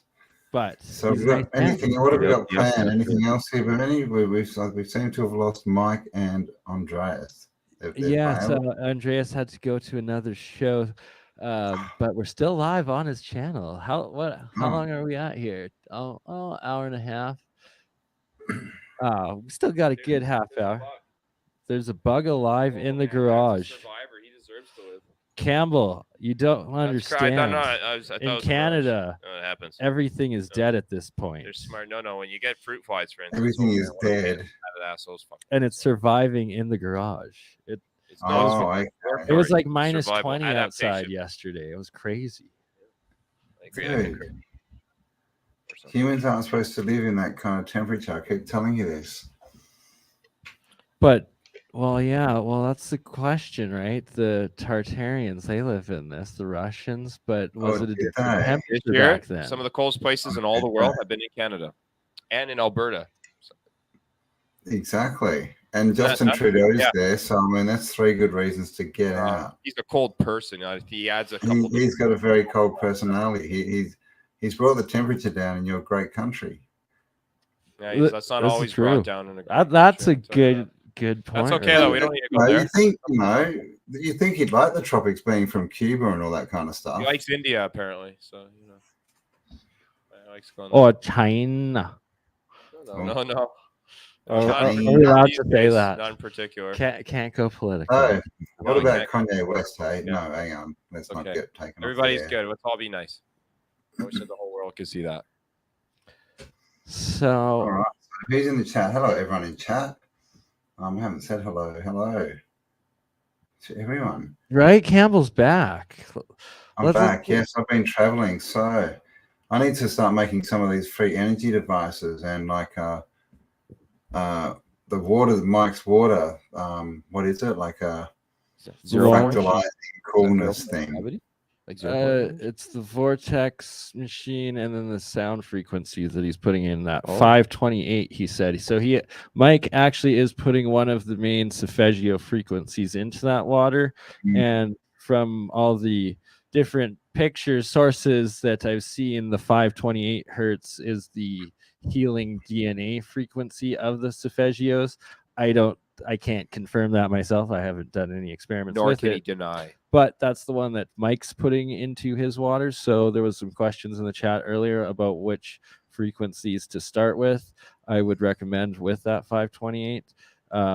Supposedly one or two of the solfeggios can be harmful or something, so they don't use them. So I'm going to have to find out which ones those are. He will. And between the ranges of the solfeggios is that supposed mystery brown note. Brown note. Oh, wow. So when you're trying to find the right note, you could like find the wrong note. If it's brown, tuck it down. If it's black, send it back. I know, right? People think it's funny, but it's really black and runny. God. We're going back to the panda conspiracy. I like it. I like it. You know. Diarrhea, mate. Yeah, so I've been in New South Wales at Miss Kelly's farm. She's got 150 acres. Oh God, don't make a big deal about it. And yeah, so I might be cruising back there for a few months. Really? He's asked me to come and hang out on the farm for a while. So are there goats on the farm? There are no goats, but they are looking at getting mini goats. Those are cool. Yeah, I bet they're just as cuddly and nice. Goats that and they produce actually cheese. use them as like a business. So you rent them out to people who have got like noxious weeds and stuff they want to get rid of, and you just like fence the goats off, and they go in and eat it all out, and then you. I like that. Absolutely brilliant. Renting your mini goats. Yeah, that's okay. Renting the mini goats. So Cheese that's and pretty mini cool. They got a horse. They got some pigs, and they got some children. I saw the pigs. They were pretty cute in that little video. Yeah, they could be really good Yeah, pets. yeah. Apparently, they get really, really, really big though. So very fat. You know, when they made that movie Babe, they used like about 21 pigs because they kept growing so fast. Yeah, yeah, I can imagine. Yeah, right, yeah. So you don't want to get too when I get back, they're going to be like 3 times the size.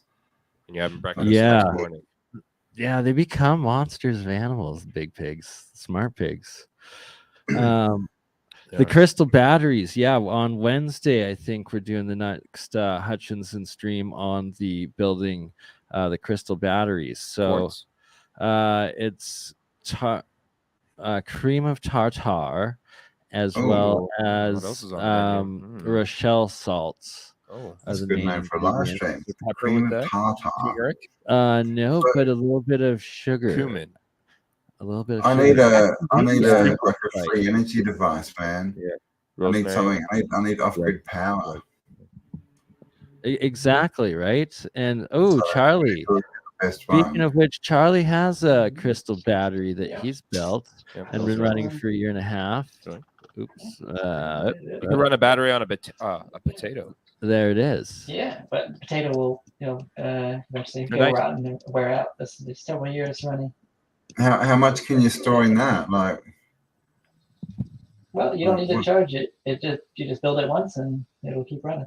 It's good. Yeah, can you tell us a bit more about your battery and your experience? What you've had it going for how long, and the amount of power? 2 years now, and yeah, it's just a copper cup that you normally use in plumbing, and soldered the positive wire there, the negative wire was soldered to the zinc post, and as the zinc grows, it crystallizes, and that creates the voltage. As you were studying from another YouTuber, he had more detail on how he thinks it's working, and he built multiple models of them. And, laser saver? Yeah, laser saver. Yeah, that's one. Accurate time so every time. That battery is powering that clock right now. Yeah. Yep, that's it. There's no other battery in it. This clock's normally run by a little coin cell, 1.5 volt. So that's all it needs to power it. So you got the zinc anode and then the copper cathode, essentially, Zinc or and copper. inverse. Opposite. Yeah. Opposite. Positive anode is copper. And then what combination did you put in as the crystal mixture? Did you use the shell salt and the cream of tartar? No, that would be more like a crystallized. It would look like candy structure. I just used the one in Laser Saber's mixture. Let's see there, no battery. It's directly connected and taped. Okay, so positive's coming off. The anode is the copper, and the cathode is the zinc. Don't forget that cathode.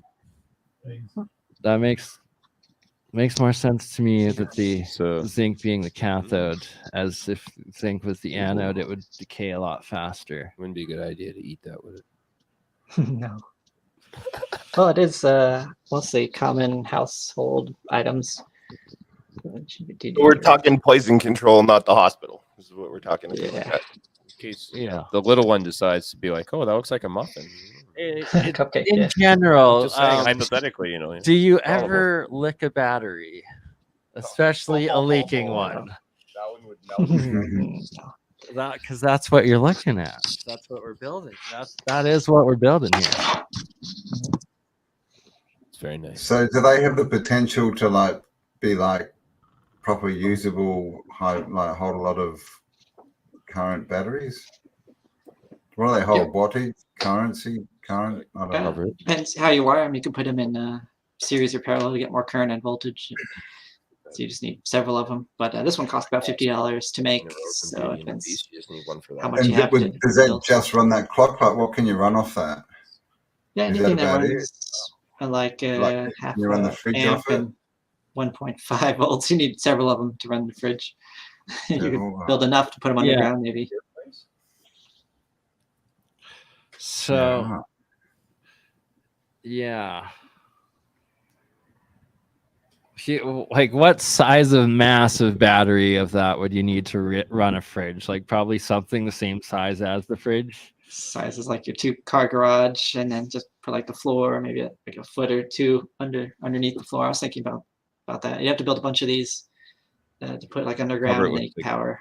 You took the time to specifically figure out 2 feet underground is enough, not 2.5, not 3. This is what we dig down a little bit, the height of a standard garage. I appreciate that, Charlie. Thank you for taking the time to think of that. Yeah. Innovative ideas like that make the world go round. Yeah. I get deep down the ADD well hole too. That's awesome. You just sit there standard garage, couple extra feet. We got this. A giant battery chemical cell to power my fridge. Well, power Mm. power the whole house. Be another layer. And you can have a we nice can't hear you, mellow Burn. Turned off. or a beer. The thing is there's more development with it, and that Nancy also is saying that she's got it developed, certain cells of it developed down to little pins and whatnot. So there's a lot more to it that we'll get it.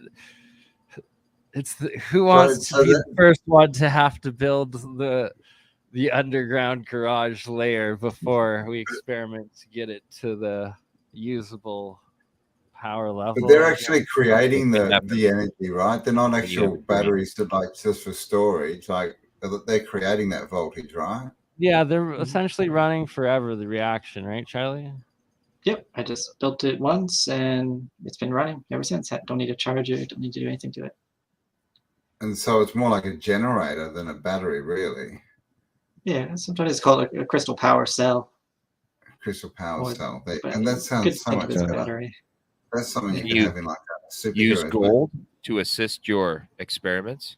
Gold. Yeah, Nancy's been experimenting a lot with different elements. They experiment with silver, gold, all kinds. Do you find one with platinum or something like that work? So that'd be the crazy. way Nancy explains it is that. So right here's Walter Russell's periodic table, vortex-based periodic table, and that the elements exist in an octave manner. going throughout it, so that you want to essentially take an element off the left side as your anode, and then one off the right side as your cathode, and then you'll get the strongest differential between them. There you go, burn some steampunk, man. Good to know. Solar steam turbine recycles the steam. Things are really heating up. How does that work? I climbed in bed. Oh. Inside.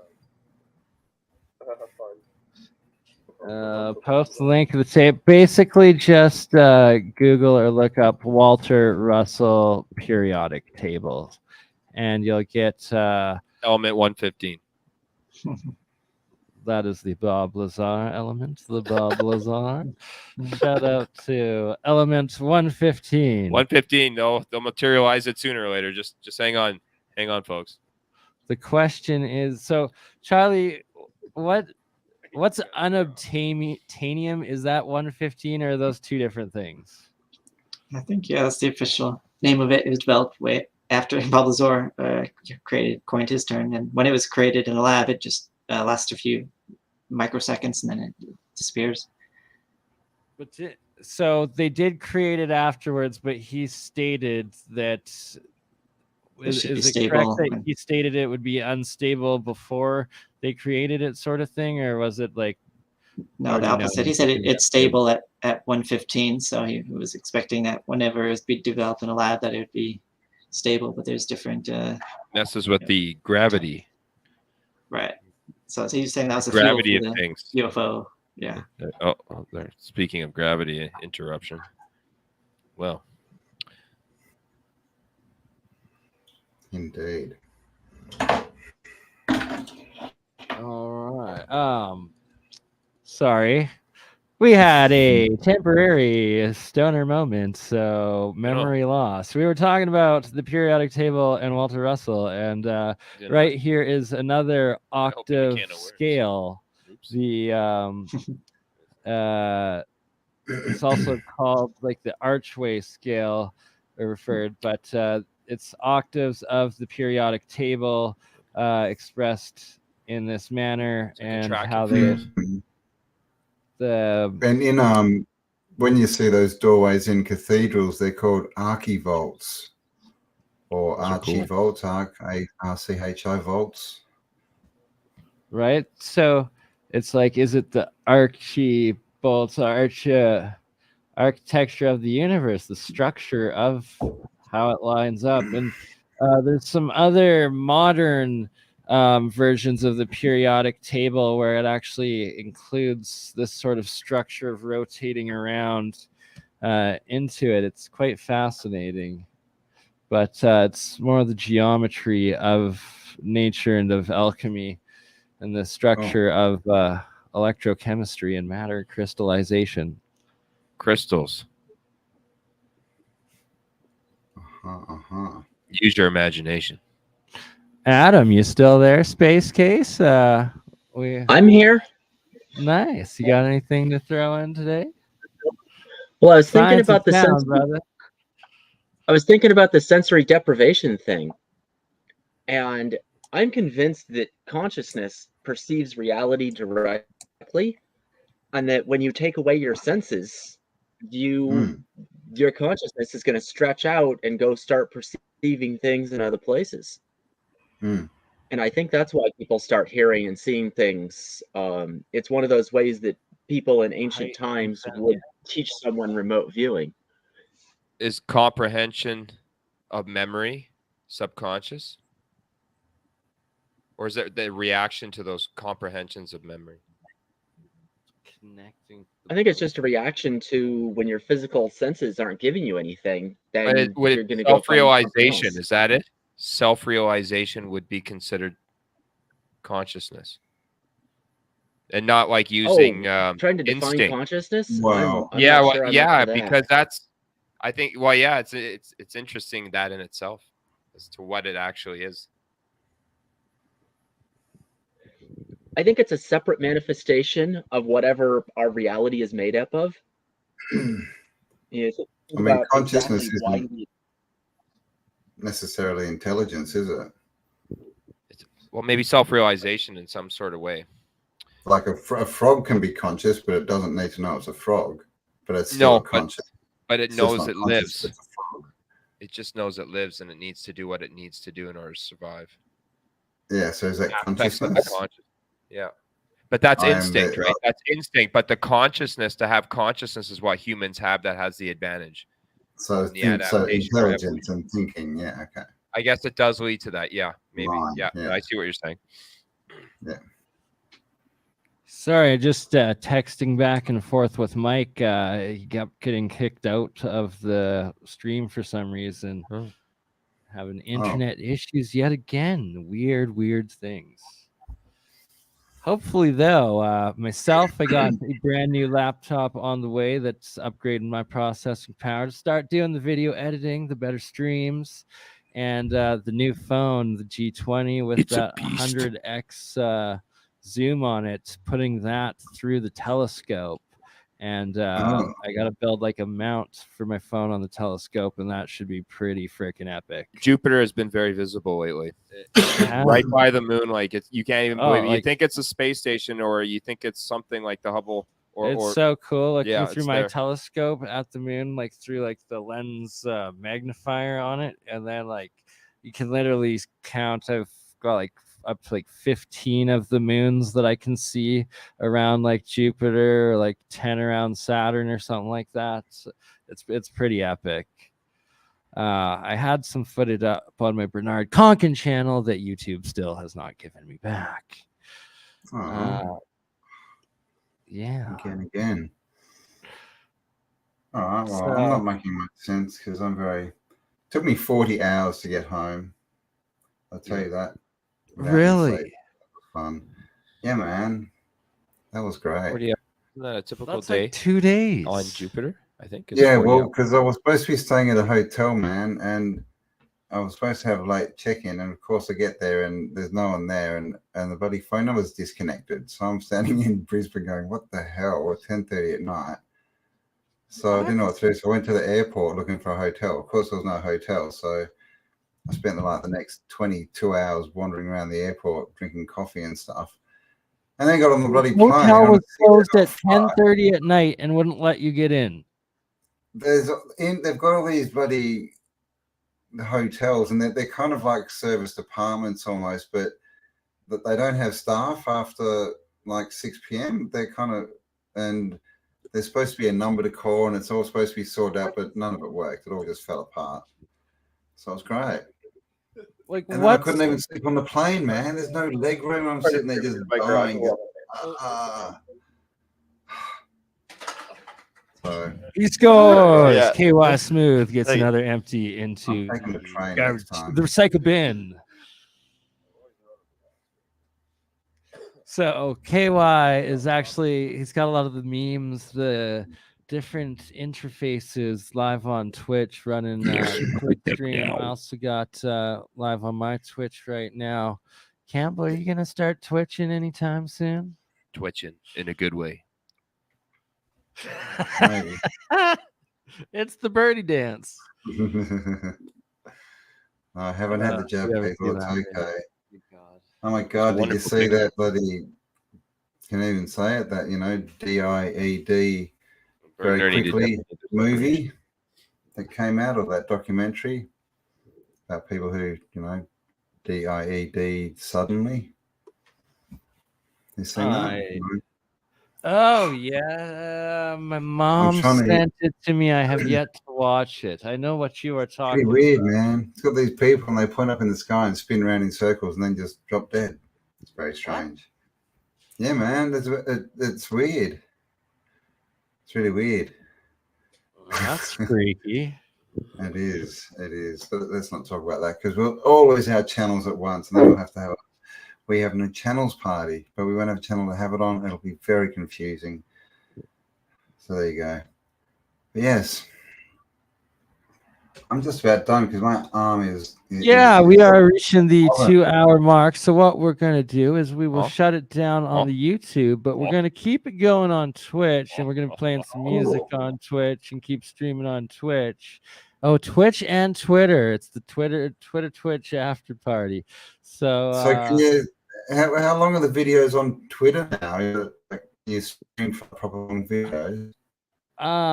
As far as I know, like Campbell, on my backup Twitter channel, I still have that 48-hour stream that I did like video up. Wow. It was pretty crazy. But yeah, apparently I heard something about them like downing it to like 2 hours or something about 2-hour videos, but I have no idea. Well, I heard that in the wind that Elon, our great savior, oh hail Elon, was gonna try and compete with YouTube, turn Twitter into like a video format as well. Right, so maybe it's something new. Oh, maybe you can now upload 2-hour joking, by the way, if anyone hates me about like worshipping Elon, it's a joke. I like the one that doesn't have hair, and he died. We love Elon. We love everybody. Mate, if he didn't put red sports cars in space, how would I get a connection on my phone? Like, so come on. Credit where credit is due. Right? Yeah, like Elon. At least he's I even love Alex and Yee, but not what Yee said. Have you seen the Kanye and Alex Jones interview? Oh my gosh, Yay. But was it Yay or was it Yay's GIMP? We don't know. The artist formerly known as Prince. People change their name. Yeah, the artist formerly known as Kanye now he's Yee. He's West is now Yee. Is it Yee? Am I right? Yeah, right. Yee. And it was like, what's going on ideology a little bit there. Apparently he had a dinner with Trump, but his like buddy was like known as like I don't know. They labeled him as boom, boom, boom, wasn't it? Like he walked off like buddy, he did the Trump, and then he walked off Tim Paul, and everyone's like, oh, and then it was like everyone starts defending, and then it was just like boom. He's like Babe Ruth. He gets like either like he gets like those grand slams, or he gets strikeouts. I think it's great. I mean, it's probably going to cost him another $1 billion, but have a record in both. Got to do what you got to do. Home runs. Just like Bernie's got to do. He got like walk off in the middle of a live stream when we're talking about Kanye, who would not be impressed, Bernie. Come on.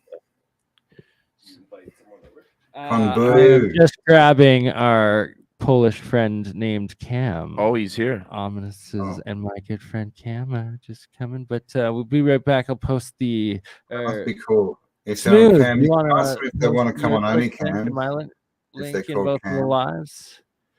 I will be right back, Campbell, and then we will shut it down on the YouTubes, and then keep the after party going on the Twitch and play some music and. Maybe Ominous, do you want to do a little intro here while I go intro? Yeah, I can do it for a couple minutes. Outro. Yeah, I know, right? Yeah, so let's leave the Kanye thing alone. I mean, that's instant death talking about that. It's going to be interesting, though. Hopefully, you put on a spot. I like to do it on. Can you do it in the style of Kanye for us?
Ah, come on.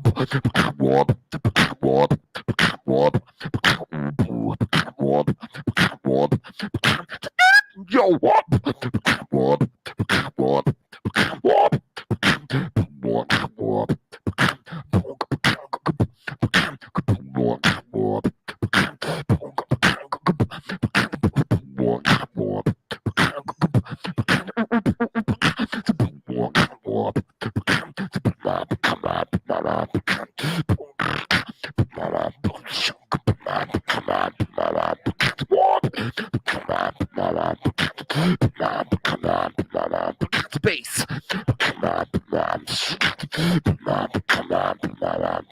Space. Space. Space.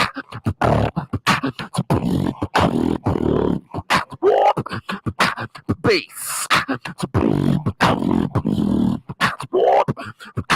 Base.